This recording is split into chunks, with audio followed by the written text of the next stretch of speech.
Hello बच्चों, simple interest का topic है। उसमें आज का यही क्वेश्चन है कि ए ने बी को 2 वर्षों के लिए कितने रुपए दिए? 6500 रुपए। तो बी को 6500 रुपए कितने? 2 साल के लिए, 2 वर्ष के लिए। ठीक है। इसी तरह वो कितना? सी को 8000 रुपए 4 साल के लिए ना, 4 वर्ष के लिए। ठीक है। अब देखो, टोटल ब्याज उसने दिया 4500 रुपए। इंटरेस्ट आपका 4500 रुपए।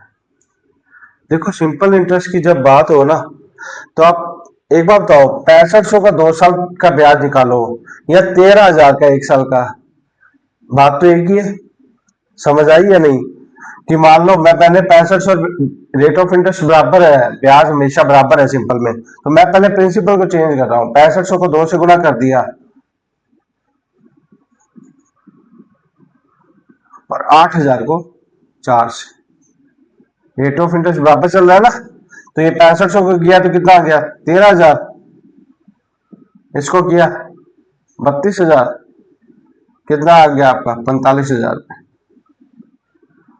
ये 45,000 पे इंटरेस्ट आ गया और प्रिंसिपल आ गया। तो अब मैं यही कहूं, मैंने टाइम से गुणा करके इसको इकट्ठा कर दिया, तो अब 1 साल का जो ब्याज है वो 4500 रुपये आ गया। ये बात समझ आई या नहीं?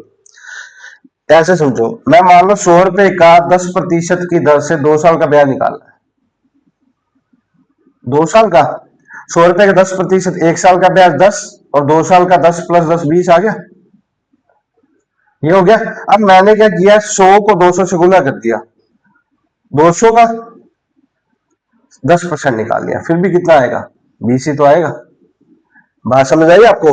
कि सिंपल इंटरेस्ट में साल को अगर गुना करके परसेंटेज निकालू तो आंसर तो वही रहेगा। मैंने वही ये किया कि 6500 रुपए 2 वर्ष के लिए दिए, तो 2 को गुना कर लिया तो 1300 का 1 साल का निकाल लिया।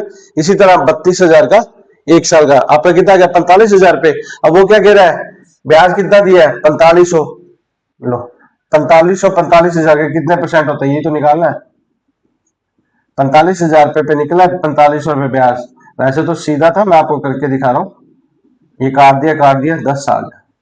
किसी भी संख्या का 10% निकालना हो तो क्या करते हैं, उस संख्या में एक अंक पहले पॉइंट लगा देते हैं। तो 45,000 के आगे एक पॉइंट लगा दिया तो 45 हो गया। तो ये सीधा 10% था। ये आपका आंसर है।